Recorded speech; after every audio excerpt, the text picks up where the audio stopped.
Welcome back to the Shot Caller podcast, where we curate some of the most innovative, cutting edge, fast growing companies of tomorrow and the leaders behind them.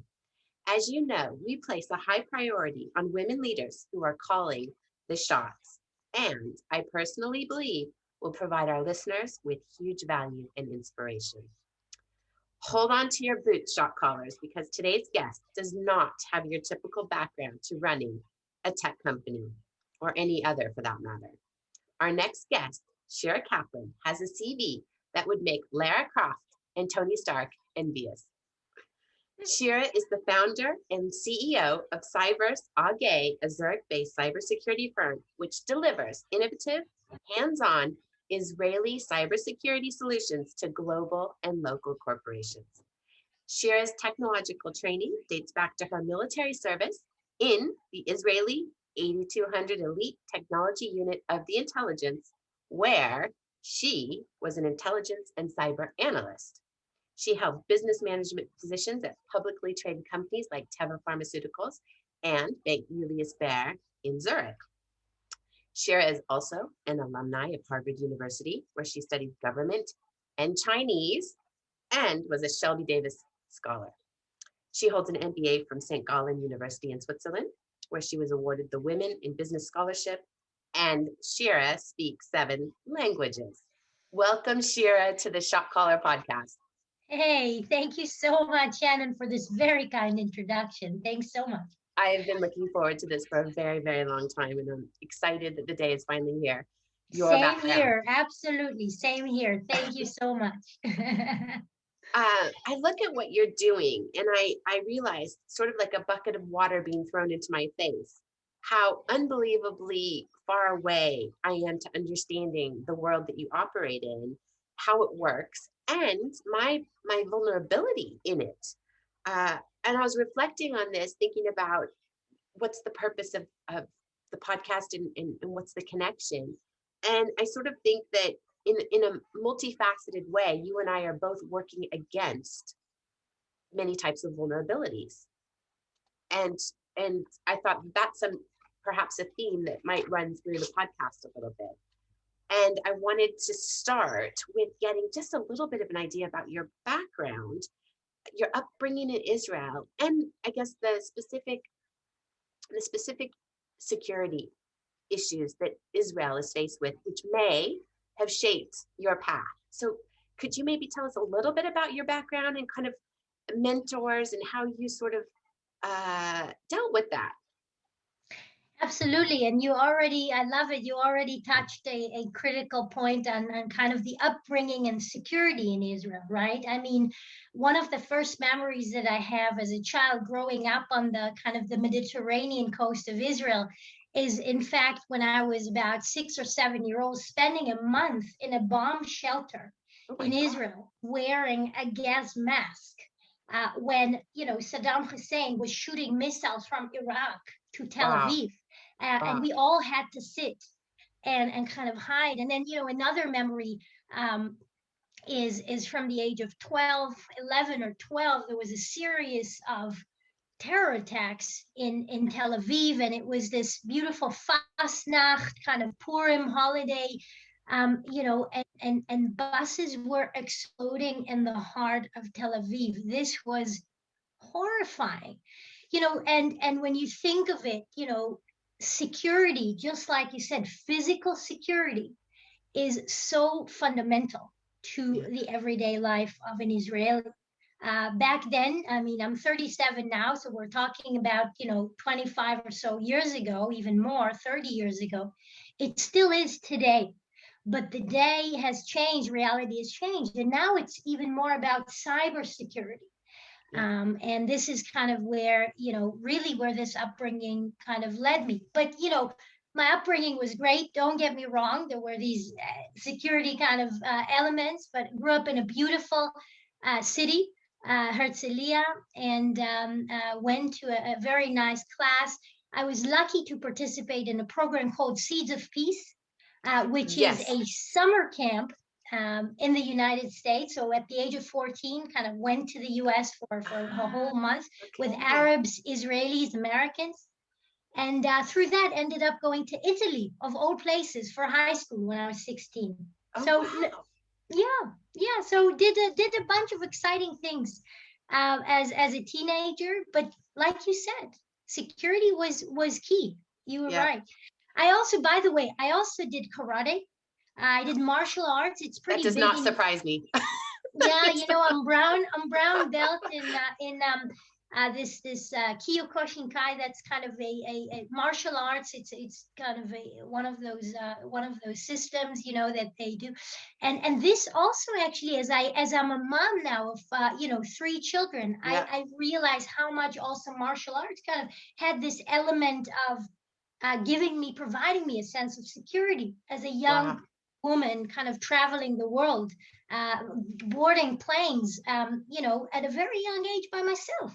Wow. That's really fascinating. And I can definitely see how experiencing being in a bomb shelter at the age of 6 and then having follow on attacks at the age of 12 would really shape your view of the world, whether you knew it or not at the time. I mean, that's just formative. I mean, don't get me wrong. My view of the world ended up being very pro-peace, very forthcoming to understanding the other side. Seeds of Peace Yeah. ended up shaping kind of a person who, you know, I ended up traveling to the Palestinian Authorities, to places like Jordan, to make peace with these teenagers. Mm. But you're right. It was part of the upbringing, which was really influenced this whole perception of security, physical security, and later cybersecurity too. Yeah. The Seeds of Peace, I want to come onto that towards the end because I thought that Sure, was a beautiful sure. project. And what I didn't pick up in your bio was that you were part of the program as a young person. And that explains why you support it today. I mean, it sounds amazing. I love that. I was wondering about the Israeli military service for women. It's mandatory, correct? Of course, yes, it's It's mandatory. mandatory. 2 years. When I was there, it was 2 years for women and 3 years for men. So my husband served the minimum of 3 years, and I did Yeah. the minimum of 2 years. Okay. So when I was in high school in Portland, I had a girlfriend, an Israeli girlfriend. Her family had emigrated to the United States. Actually, don't know what age she was. And when we were done with college, I believe I didn't go to university with her, but I heard from her or from friends that she went back to Israel to do military service. And I thought at the time that was madness. I really was like, you volunteered, because she didn't have to, because I think at that time she was an American citizen. And I don't believe she had to go back to Israel, but she did and she wanted to. And it was something that probably a source of pride for her as well. Uh, what's your viewpoint on this, and how does that benefit women, or are there even some disadvantages? I don't know. As a woman in the shaping of women's role also in the society in Israel. Yeah, Shannon, I really love this question. And it's one of my kind of favorite points when I talk to our friends nowadays, our European friends, expat friends here in Zurich. And I tell them my biggest hope for so I have 2 daughters. One is 7, one is 5, and we have a little boy who's 2, right? So that kind of keeps me busy, right?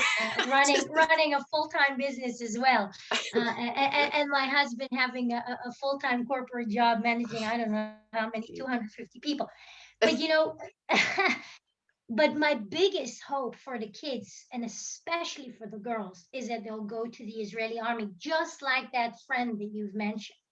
And the reason is very simple. The Israeli army is the best school in the world. You know, I can I say that. imagine. I mean, I have been to Harvard. You'll see the Harvard kind of, you know, Oh uh, yes, uh, I see it. you see it, I you see it know, now. my Yeah, I was looking at five, Cyverse four, earlier. 4 very challenging years, which I managed to survive. We can uh, elaborate on that, but maybe not. yeah. It was a tough time. In fact, I went to Harvard straight from the army. You can imagine, Wow. I'd been to an international high school in Italy, then straight to the army in a military base for 2 years in the south of Israel, and then took off the uniform and flew to America, to Boston, at the age of 21. It Wow. was so challenging to be a freshman 21-year-old Oh living in the yeah. dorm.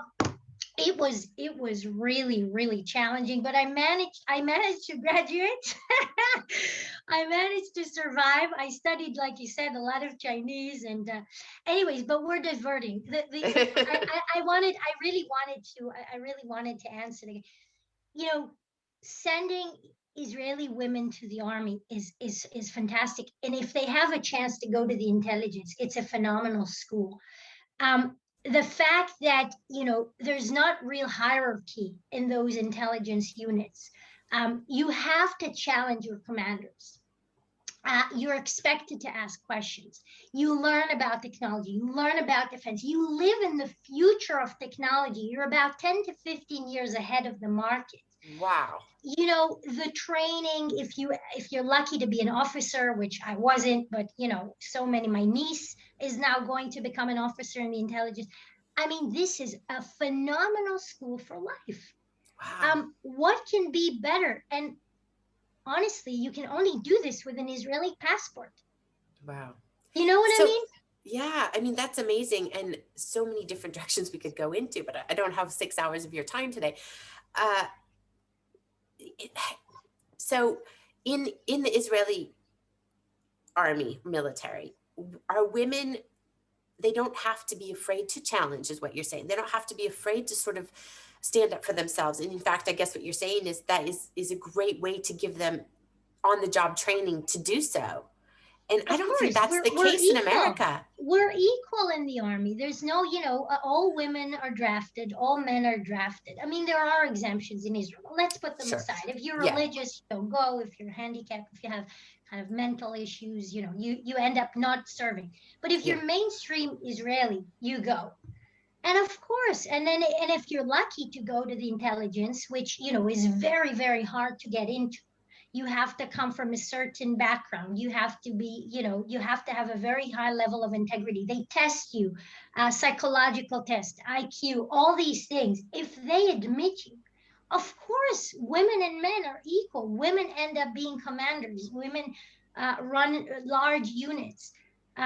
It's really, really fantastic. It's really fantastic. I think And that's it super prepares inspirational. you, and it prepares you for a career in technology. And this is one thing which I've been very subtly advocating in Switzerland, but it's still, it's a different reality here. It's a different reality, and it's a harder sell in Switzerland than it is in Israel. It's interesting. That's maybe a perfect segue. So espionage in Switzerland have long been as popular as fondue and bread, and many Hollywood movies have been made around this. I wanted to know how you had to adapt your style, maybe your leadership style, maybe your business style from Israel, America, even maybe a little bit Italy, to the Swiss. China a little bit. China as well. I lived there for a couple of months. I mean, I wasn't living there for a long time, but I was forced for 2 months by it was a Harvard Beijing Academy. We were forced to speak Chinese for 2 months. We signed a letter, a contract saying we're not allowed to say a word in English. So it was full immersion in China for 2 months. Wow. with my incredible Chinese teachers from Harvard. Oh my God, that was intense. That is unbelievable. Wow. What an experience. Gosh, I want to ask you more about that. But so you come to Switzerland, and I think just based on our prior conversation that we've had, you found it quite different. I don't know whether you expected it to be different or it just little subtleties came along. And I guess I want to sort of weave that into the very old school nature of Swiss banking. And can you repeat that? Yeah, the old school conservative nature. The conservative leadership, the lack of women in upper management, although in some banks that's changing. But then again, what's the type of women in upper management? Are they pro-women? Are they, this kind of conversation? But how did you adapt yourself? Or did you decide, I'm not going to adapt myself, and therefore we see you take another path? How did you navigate those waters? Really, really cool questions, Shannon. I love them. The short answer is that I didn't adapt, and that's why I ended up starting my own venture. And yeah, look, Swiss private banking was a good school. Let's put it that way. I tried to take a role there, kind of through women's group at the bank that I was working for, and kind of trying to advocate for. But you know what? I kind of figured that, first of all, Swiss private banking was changing in a way that made kind of compliance make it much harder to actually do business, right? Yeah, I don't need yes. to tell you about it. You come from the financial industry. Yeah. And then the second point is that I really did not see how I could thrive there, both as a mom and as a leader. And so I kind of, I toyed with that, experience in a Swiss private bank for about 3 years. But then it was clear that it wasn't it wasn't going to work. I learned a ton. Yeah. I would be sitting in the bank on the Bahnhofstrasse, and one thing that came out of it, honestly, I was a little bit bored in my job, right? And Yeah. I needed to, so I went to do my MBA, my part-time MBA in St. Gallen at the same time. So I used to spend every month I spent a few days in St. Gallen, and this is when I also was writing my MBA thesis in St. Gallen, and what ended up happening was that I ended up writing about cybersecurity as my thesis in St. Gallen, and this is how I kind of founded Cyverse. Um, the reason is the trigger for that. I was sitting in the bank, and I was saying, wait a second. I was looking at the number and said, how is this possible that there's $7 trillion managed in Swiss banks, right? 25% of the world's wealth is managed in Swiss banks. And, while I'm reading the Israeli news, the tech news about another cybersecurity startup that is sold to Microsoft, another one that's IPOing, I said, how is this possible that all this wealth with terrible interest rate is not being channeled to the Israeli venture capital ecosystem? And this was the trigger. This was the question that I actually posed in my thesis. Wow. And this is kind of how Cyverse evolved into then bringing Israeli cyber technologies to the Swiss, German, Scandinavian markets. This was the trigger. So the short answer is private banking was nice, but just for a little bit, and entrepreneurship is just so much better. Yeah. I support that. Mic drop on that all over the place. I also like what you said about it just wasn't a good fit for you. And you acknowledge that instead of, and I don't know what was going on inside your head, but sometimes the voice inside our head is much crueler than what we'd ever say to another human being, right? And I think women need to hear and see examples of that. I personally struggled with that topic because I had a very successful career with Citigroup for 14 years, and I also got bored. I just got bored, and that's normal, and that's okay. Yeah. And I pursued a career and an opportunity in venture capital, which was just in my DNA. I just love it. And then variety of circumstances take us back to Switzerland for the first time. And anyway, when I went back into banking, which was I wasn't sure I wanted to do, but I did. And I just found a completely antiquated, different world. And I think for a long time I was really putting a lot on myself, and I also just couldn't fit. I couldn't figure it out. And I actually wanted to operate in the best interest of the client. Now, I'm not saying the bank didn't either, but the people around me, the turnover, the extraordinary turnover, clients were so upset because the person they spoke with last week wasn't there because they got a better job in a different department. People were just cover your ass all over the place. And I had such a high, ethic towards trying to make the clients happy. And then operating in a cross-border environment. I'd never done that before, and that was miserable. Talk about regulatory environment. That is just an Yeah. awful existence.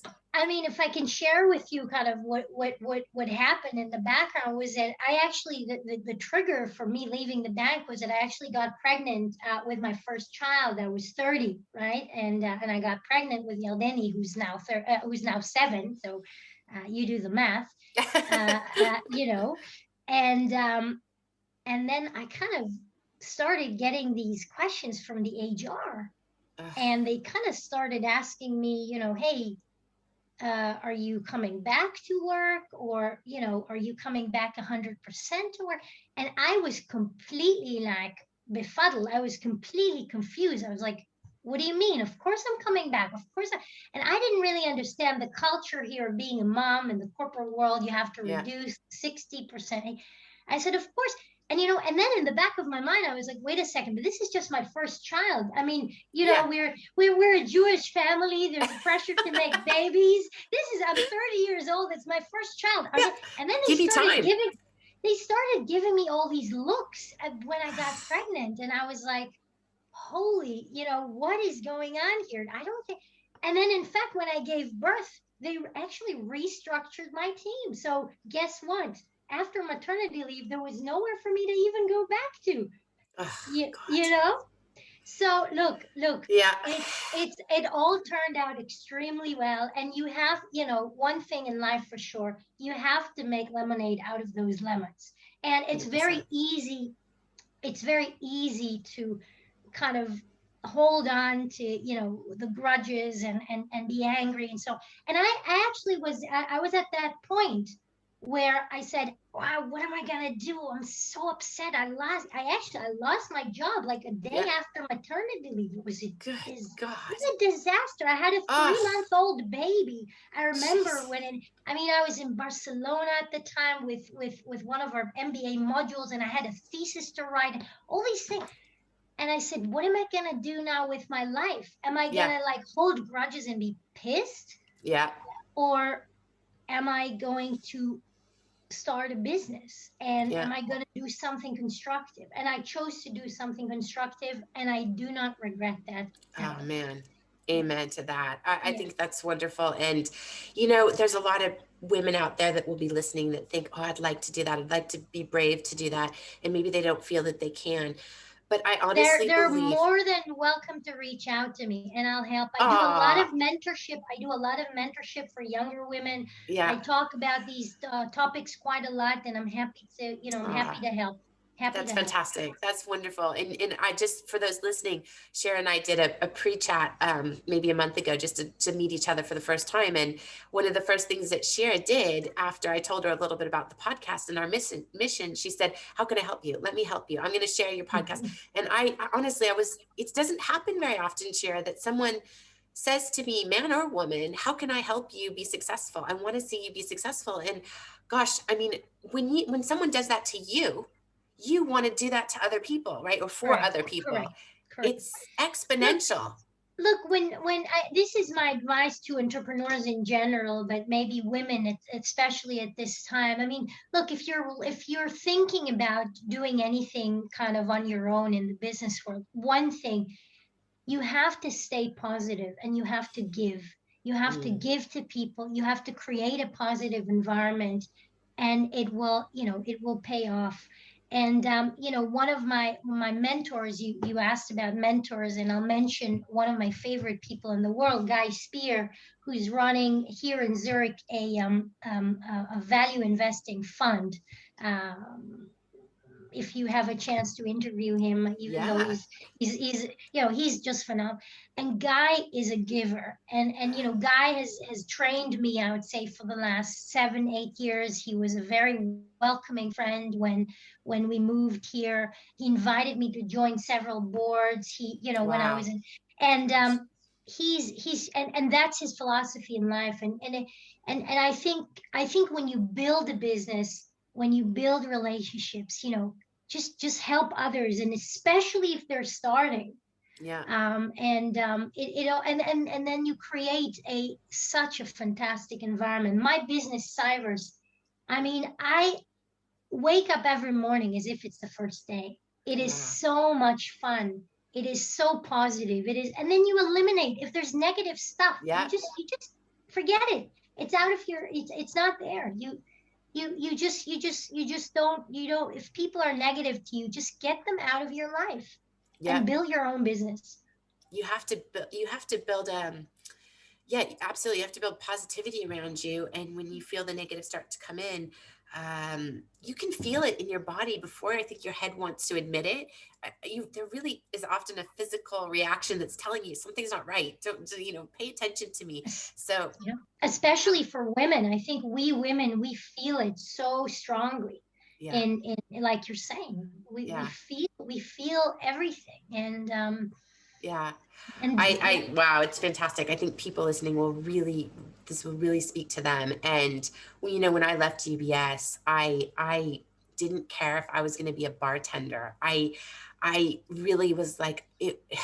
I mean, I was devastated by the way things went, and that took time to kind of reconcile. But on the other hand, I knew how miserable I was, and the podcast had already been a seed. Actually, a book was the seed. The podcast came after in my head, because initially I wanted to write a book that was not written in the male jargon of Wall Street, like a desktop book women could go to and use on investing basics and more. And then I thought, well, then that goes stale. What can I do that's dynamic? And I want to show the world all these really cool people I've met and want to meet. So that was my path. But I'll tell you what, it was such a load off, even though there was a huge insecurity about, me participating in the family income. And I see myself as a career woman. I identify that way. I want to have a career. So for me, that was really part of my identity. But boy, sometimes if you just sit with your discomfort and you sit with your disappointment and you just kind of acknowledge it, I think that's quite healthy, and just go, okay, there's been a disappointment, it didn't go, but then really those doors shut, not on you, but for you. Absolutely. I could not agree more. And yeah, I think women, should not be. I mean, these moments are scary. Don't get me wrong; they're Yeah, very scary. I mean, I remember getting the message about losing my job, and it's very very strenuous. And but you know what? There's always the next morning. There's always the next week, and you have to, if you're well trained, if you're well educated, if you've worked hard all your life, which so many women do, yeah, all you need to do is just believe in yourself, believe in what you've achieved. You are your asset. You are your biggest asset. Your education is your value. And these things, they eventually, when you start a business, these things have a lot of value, and yeah, they're translated into revenues. yeah, Uh, the first steps are so, I mean, they're so hard. They're so hard. The transition is hard. But I think that women, we have to believe in what we're worth, in the hard work, in the hours that we've put in studying, and all these things. They pay off in the end. But amen, you need, at amen. some point, you need to take off. You Yeah, need to fly. absolutely. You do. So let's talk about you flying. You've told us about your aha moment, which was perfect. I mean, that really illustrates what you wanted to do, and you saw an opportunity there and you went for it. Can you compare and contrast sort of the vulnerability of cyber security and the cost of it if you do it ahead of time? And maybe I put the cart a little bit before the horse. Tell us what Cyverse does and what Yep. makes you guys special, and then we'll move on to the more Sure. detail. So I mentioned to you that Cyverse kind of was born out of my MBA thesis in St. Gallen, and the original idea was to bring Swiss or European capital into Israeli cybersecurity startups. The Israeli cybersecurity ecosystem is incredible. There are over 500 active startups. When I say startups, I don't mean 3 people in their garage.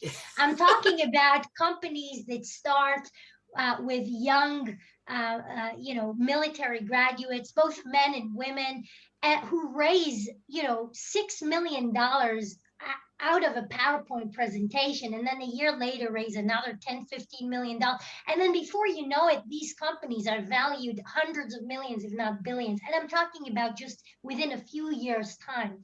So the ecosystem there is just incredible. So this thing has already started, when I was in the bank, kind of reading the news, right? 6, 7 years ago. In fact, it actually started already 10 years ago when our prime minister in Israel made cybersecurity a national growth driver. He said Israel is going to become a cybersecurity nation. And he really was the champion for that. Wow. And he was just so smart in doing that. The government also started pumping money into cybersecurity startups. And then you have all these fantastic funds, venture capital funds coming from Silicon Valley, from Europe, from Tel Aviv, and they're just they're just allowing this ecosystem to thrive. So back in the day, I was thinking, hey, let's bring some Swiss money.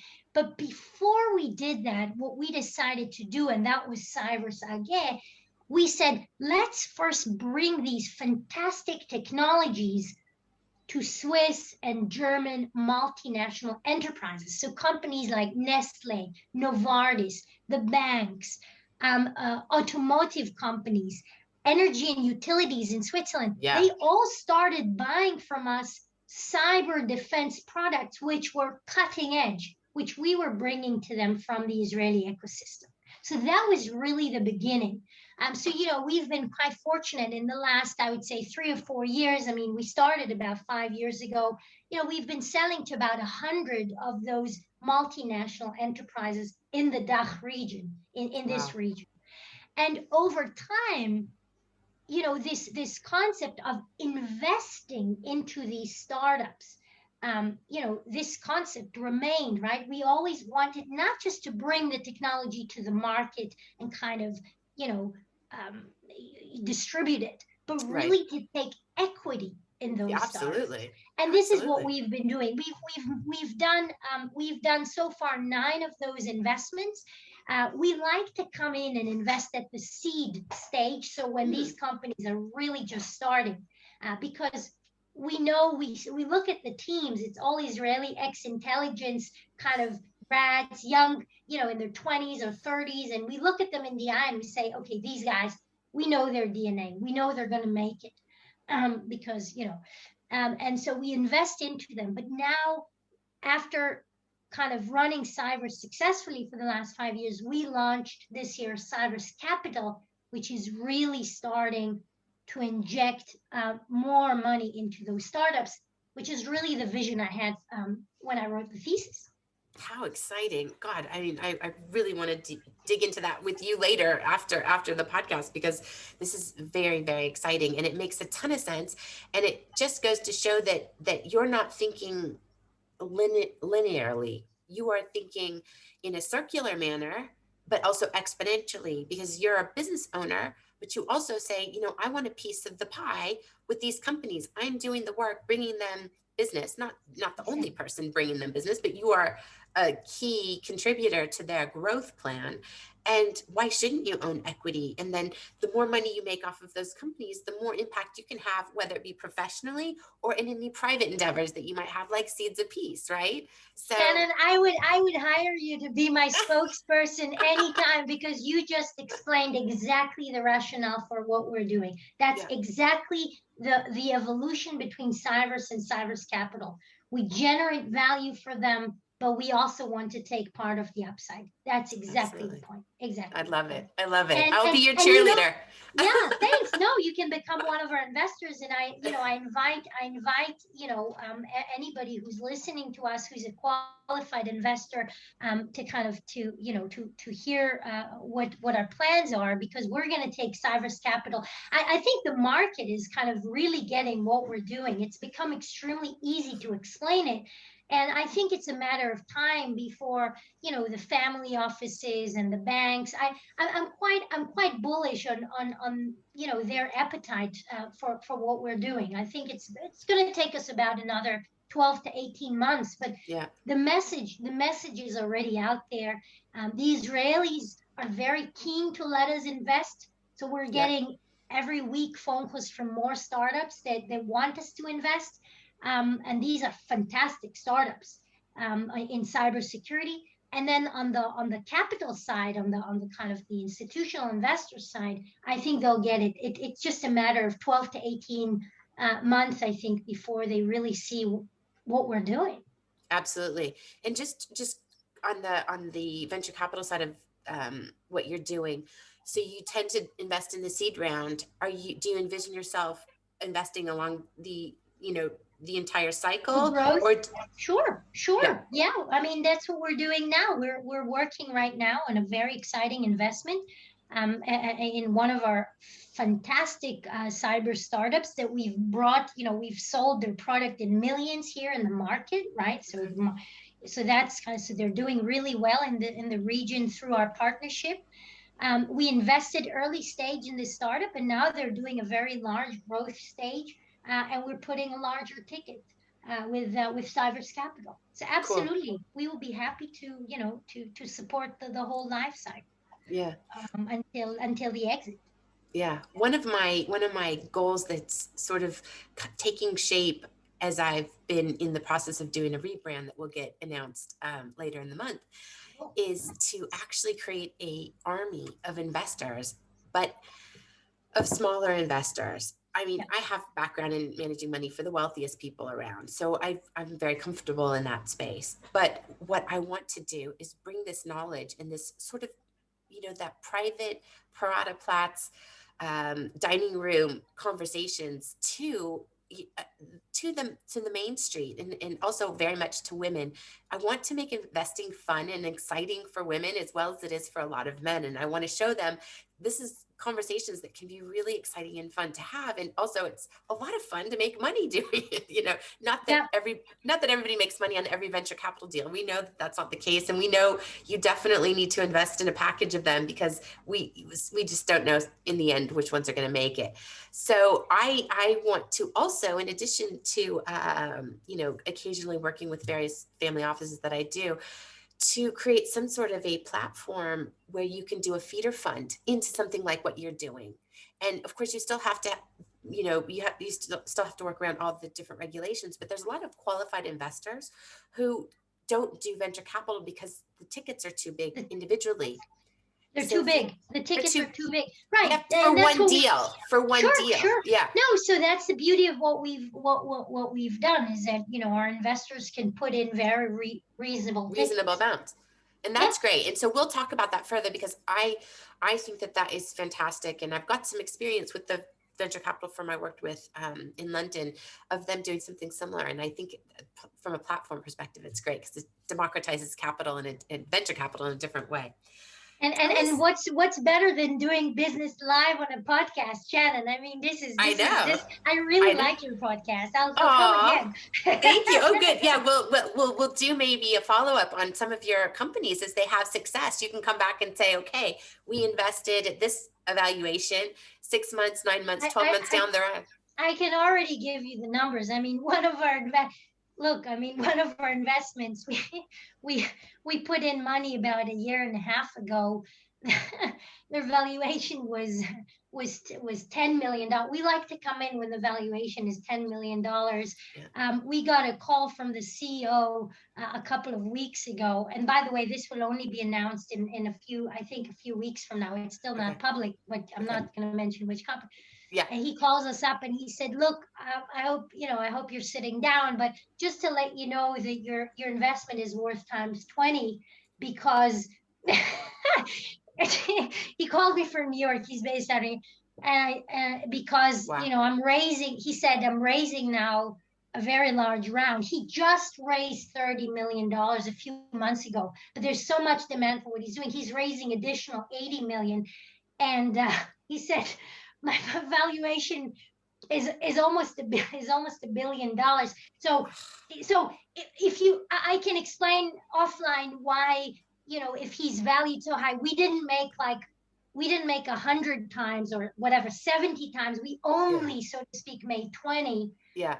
Because of the dilution, the share dilution. Yeah, you got diluted. Exactly. Yeah. But what I want to say is that we have already the track record, because we've made 9 of those investments. We're making our next one probably in the next few weeks, and then another one in the next. We're constantly investing. So the track record is there. We can show numbers. We can talk about the numbers. It's not. I'm sure I'm going to get a lot of emails after this podcast, and I will be happy to make some connections. that would be my pleasure. And look, we're happy to talk to fun, positive and interesting women, men. We're always happy to to talk. Fantastic. Good. Awesome. So with Cyverse, what does your typical client look like? Size wise, I don't know if there's an industry yeah. Okay. So the client, in fact, if you think about it, the client is actually the Israeli startup. They're the ones in the end of the day that we're kind of, we're supporting them. But from a kind of a more kind of formal perspective, we're catering to large multinational, multi-billion enterprises. So, if you think about pharmaceutical companies in Switzerland, energy and utilities, retail, financial, banks are buying from us. We have telcos that started integrating our technology. So anything that is kind of multinational enterprise, that is needs to be at the cutting edge of cyber defense. They'll have a conversation with us, and then they'll say maybe they don't need everything that we have to offer, but maybe they need darknet intelligence tools. Maybe they need automated pen testing tools. IoT security, we've done massive deals there. All these things, a growth area for sure. Absolutely, we've done a very large transaction there. So all of these areas are areas that we're supporting on the cyber defense. Can you elaborate, if you've got some knowledge around it, which I suspect you do, on is it called Cozy Bear hack in the US? Was it called Cozy Bear? I mean, just on how did that go undetected for so long? I mean, this was a massive hack. Yeah, look, so the kind of the key to that is that I think the average time to notice an attack is somewhere over 200 or so days.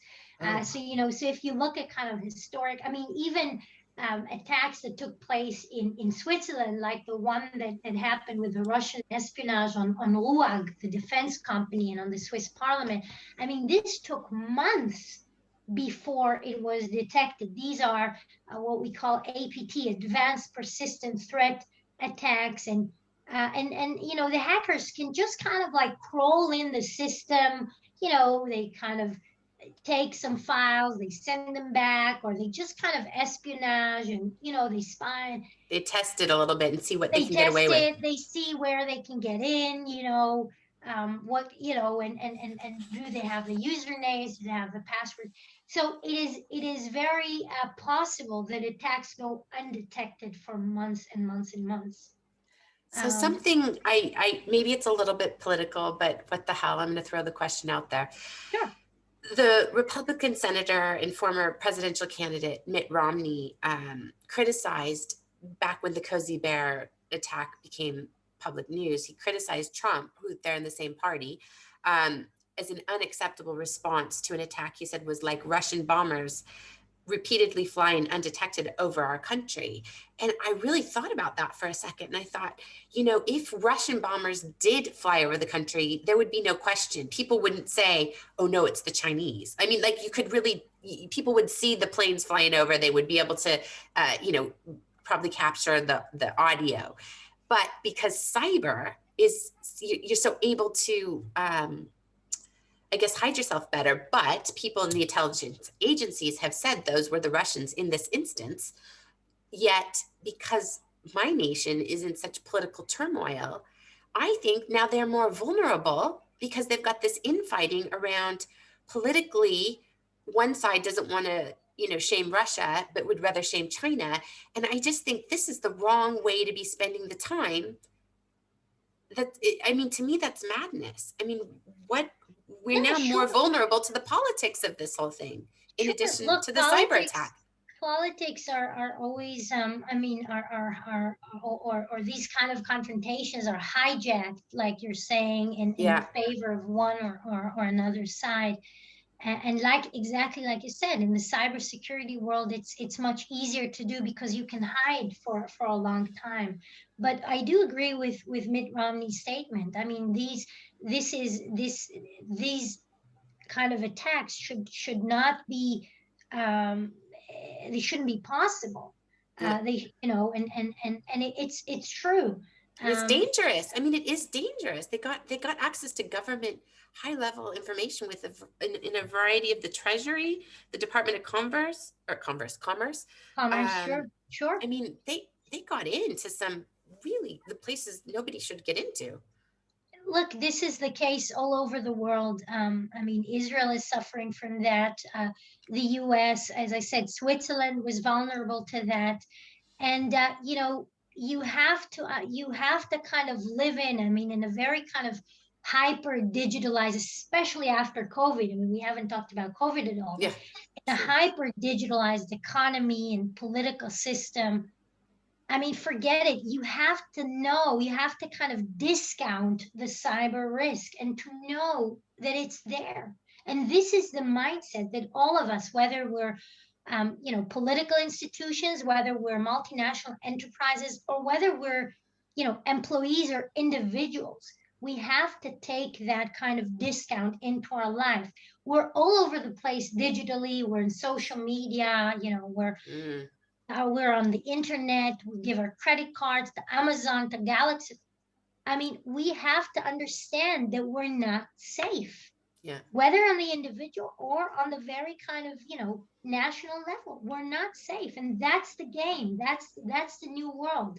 They're taking advantage of that, right? They're taking advantage of the political infighting and the inconsistency in policy. Of course, that's the game. That's the game that's the new game. And people need to understand that that's the new reality we live in.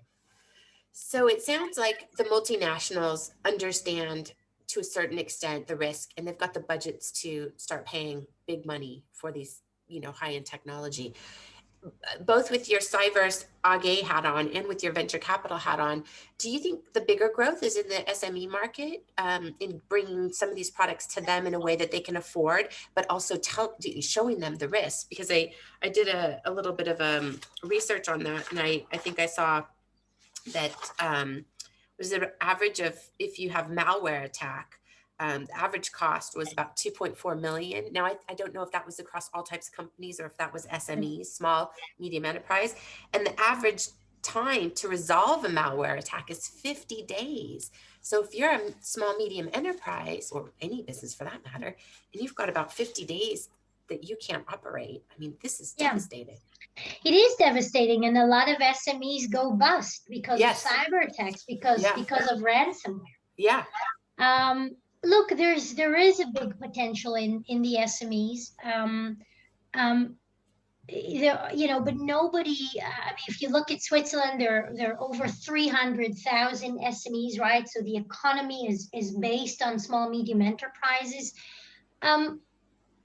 Nobody has really kind of streamlined this market yet in a way to create a solid business out of it.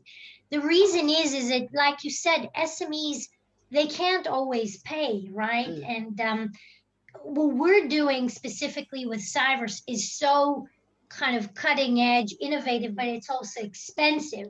Yeah. Which explains to you why we go to the multinationals, which have the big budgets.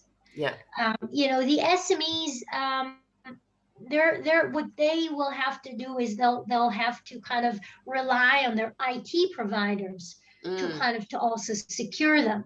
okay.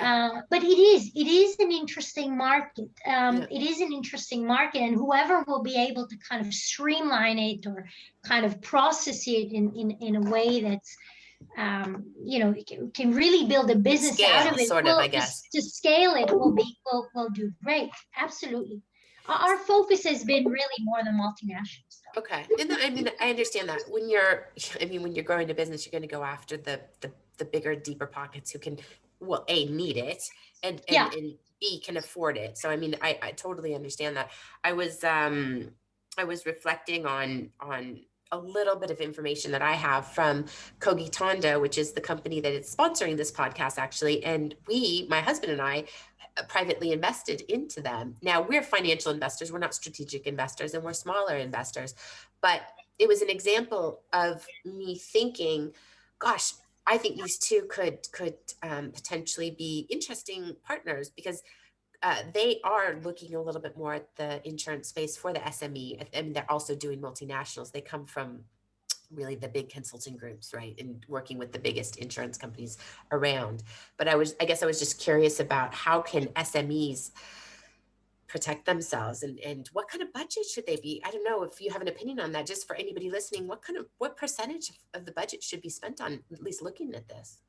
So normally the kind of ballpark number is that 10% of an organization's budget goes to IT, and then about 3% of that is going into to cybersecurity.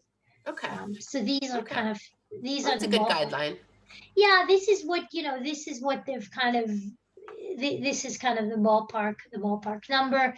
Um, but again, I mean, it kind of really depends. I mean, the thing is that almost no business, whether it's a one man kind of shop, you cannot afford to go down, in terms of No. your internet connectivity or your customer data or your anything. I mean, Yeah. just imagine going down for an No. hour or No. Your two. reputational risk, if you also, if you Reputation, lose the and data, or oh and gosh. of course, the bigger you are, the worse the risk, Yes. the worse the risk is. Yeah. So look, there's a big opportunity on the SME market. Absolutely, absolutely. We've explored it to some extent. We're servicing some SMEs with our Yeah. Swiss consultants. We have some offering for the SMEs with our Swiss consultants, but mainly we're doing It's not the big market. Okay, so I have just a couple of quick questions left in cybersecurity before we just do a little rapid fire fun about Shira. Women in cybersecurity, do you see a particular opportunity there? Do you have any thoughts on developing an educational track out of Cyverse, a training center for young people who want to get into the space? Is that something that you've considered? Yeah, it's a really nice question. You see, for me as an Israeli, I kind of, as I said, I think in the beginning, I mentioned how the army is kind of part of the training, and it's so intuitive to me that there is no training needed because the Yeah, right women end up in cybersecurity through the army. Now, how do we do this on a global scale or a European or a Swiss scale? Is a very, very good question. yeah, We haven't, I think maybe when we grow a little bit bigger, I mean, I mentioned that I'm doing a lot of mentorship for women, yes. and I'm very happy to support women who are looking into a career in cybersecurity. Maybe when we grow bigger, this will be part of our way to kind of give back, is to really do this more training. But the short answer to me is go to the Israeli army. They might get a lot of inquiries after this podcast. Well, all you need is a passport and Yeah. and some Hebrew, but that's Yeah. it. Some Hebrew. Okay. Some We'll get Hebrew. working on that. Exactly. Start with your Hebrew. Start with Hebrew. That's good advice. You know, my daughter, she's 17. She's graduating from Gimme in around about June, and she wants to go to medical school here in Switzerland. But she has for a very long time been very interested in doing a stint in the military, and Absolutely. she might have that opportunity because she's imminently becoming Swiss. And I'm going to have her listen to this podcast. Is I don't want to, I'd like to provide information and kind of guidance, but I don't want to say, oh, definitely do the Army or don't do the Army. But I think that personally, as an American growing up, I thought conscription or something like that did not seem like a good idea. Then you come to, then I live in Switzerland. And then I had the idea of my friend from high school going into the Israel Army. And that was always a seed in the back of my head about that. And then you come here and you see it in a totally different way. The Swiss are not dominant on the military stage, but the camaraderie I've heard that is created by mostly men going into the military in whatever unit they were in, those people get mentored and helped into whatever career path that they go into. And so it's not just about that year or two you spend in the military learning discipline, learning some sort of a skill, but actually the payback is huge throughout their career. And maybe on this point alone, we should be telling women, go do a year or two in the military. Absolutely. I could not agree more. I could not. I'll tell you confidentially, it's no longer confidentially, it's on your podcast, but I actually wrote an article exactly about that point, about sending women to the Swiss military and making this some kind of a mandatory. And I sent it to one of the biggest newspapers here, and they rejected that article. They said it was too much. Yes, they didn't want to publish it. It was true, and I have it still. It's still in my folders waiting to be published because it's exactly about that point. And I could not agree more with what you're saying. Women going to the military, what people need to understand is this empowers them. It's great training. And the other thing, which is subconscious, and I only realized it, after 10 years of doing business in Switzerland, I mean, we've been here for 10 years now, is that it puts you at an even footing with men. And this is not something I could even say before, because I had no issues with men before. But in fact, in Switzerland, when you open your mouth and say, look, I served in the Israeli intelligence, or I served in the military, the men, they just shut up. You know what I mean? You know what I mean? And if you think about the value that this has for a career in business or in politics, I mean, I could not recommend more for a young woman to go to, whether it's a Swiss Army or I don't know, the German or American or American, or go to the Army, get that training, try to do something, especially if you're highly intelligent. Try to go into positions that will challenge you, will train you, and this training will be highly valuable for life. And this will be the biggest differentiator in your CV for life. Oh my God, huge. So, your daughter, you're more than welcome to send her to me for. I may just do that. I mean, I may just do that. Yeah. Well, she's babysitting. You can. Well, forget about babysitting. Let's talk about the real deal. And the real deal is giving women the confidence to stand up in a business meeting, in a political setting, and that happens through that military experience. Gosh, I'm really seeing such an impact there in what in this discussion, because the other topic that will be covered in March is longevity, and I'll be addressing that over next into April. So the reason I bring in longevity is because in America there's this rush to get out of college, get your degree in 4 years, get in your career, and then suffer for the next 40 years. I mean, just like there's such a rat race in America, and I think if we pull back a little bit and we look at the fact that we live a long life. And if we take care of ourselves, we can live a long, healthy life. And so going to the military for a couple of years, doesn't matter. You're not going to get behind in that rat race.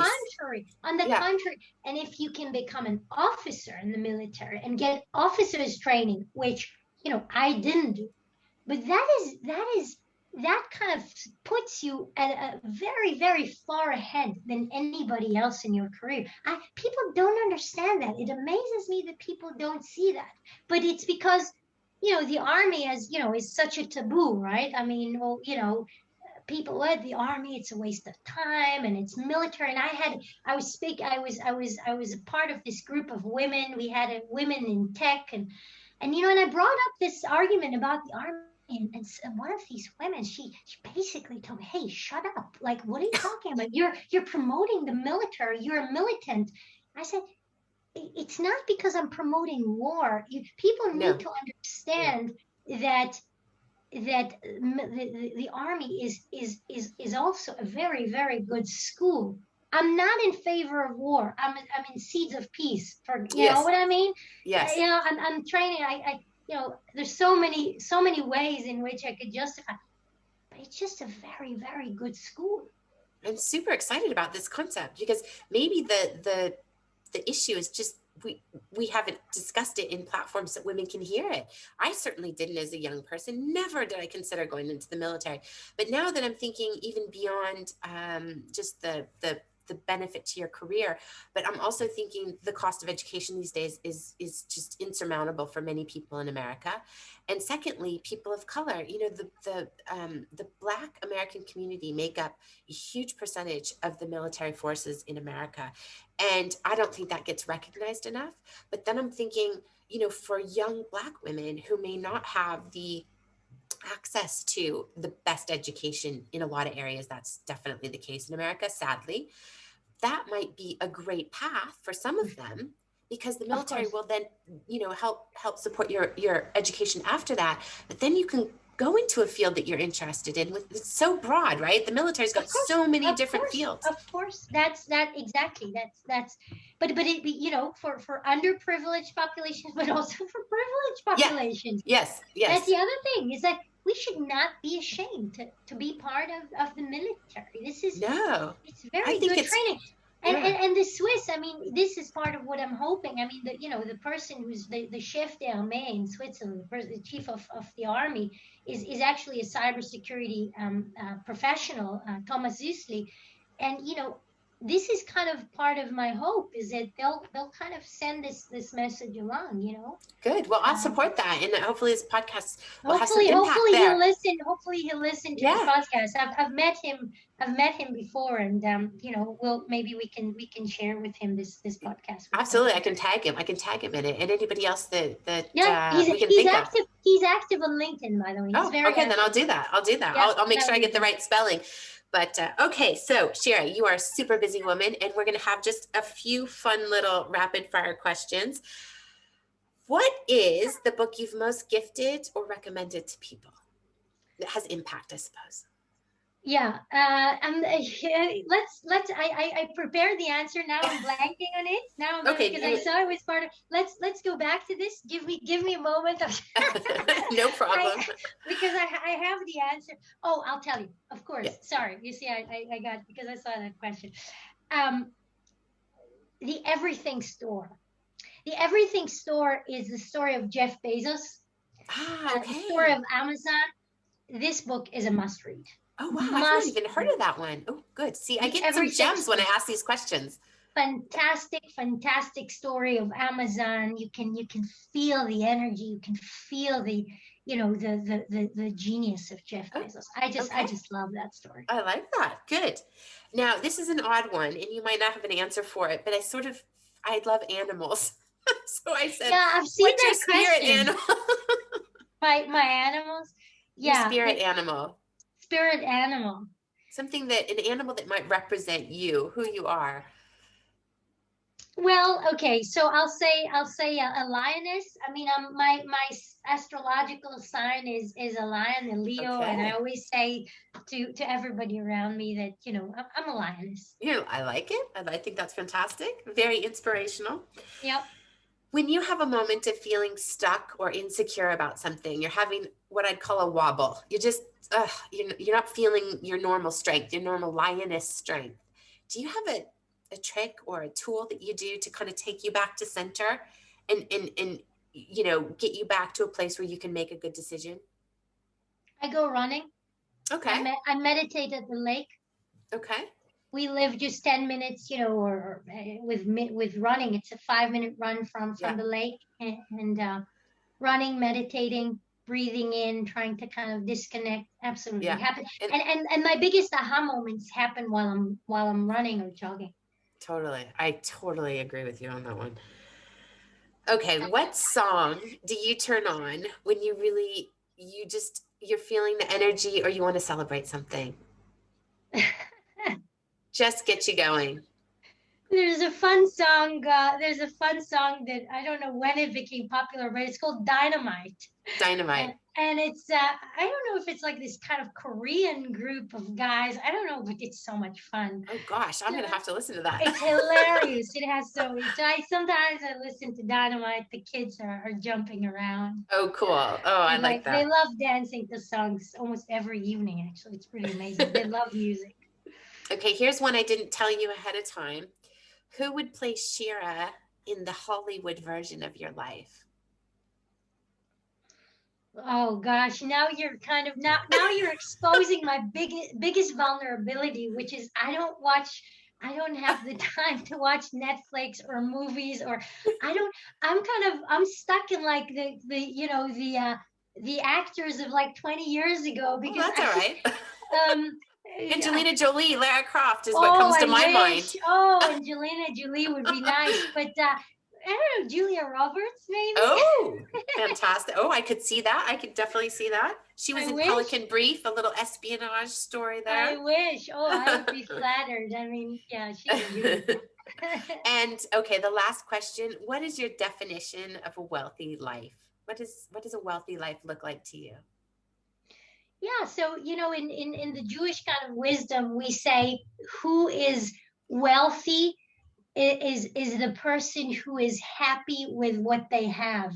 It's in Hebrew we say Ezehu Ashir Sameach B'Chelko, and you know when you're happy with what you have, this is your true wealth.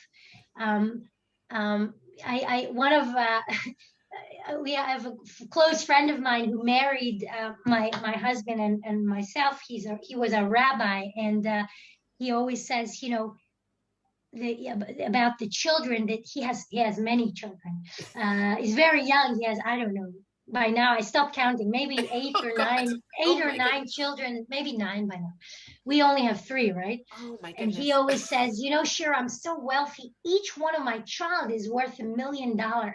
And the more children I have, the more, the more. So it's very funny. And the other thing he always says is, he always told me about children is he said, I don't know anyone who regretted having another child, an extra child. I only met people who regretted not making more children. So what I want to say is that also, I guess my way of perceiving this kind of wealth is really the children that they provide you with a feeling of kind of wealth and happiness. And so anyways, this is some Jewish thoughts to kind of wrap up our conversation. Well, I mean, it's part of the human experience, right? We can't separate our career from our family, from our religion. In many instances, they're all intertwined, and big time. Children give us a sort of version, if you will, of immortality. Now, maybe that's a little bit self-centered, but in that way, I think also it forces us, hopefully, as parents, to try and leave a better world for them as well. And eventually we start to shift away from my career, my what's important to me, onto what's important for them in the next generation. And children, have a good way of helping us do that, I think. Oh, Shira, it's been such a pleasure to chat with you, and I can't wait for people to hear this podcast. And to follow up with you locally soon on all of the different things we've spoken about, and to watch you be successful. And see you thrive.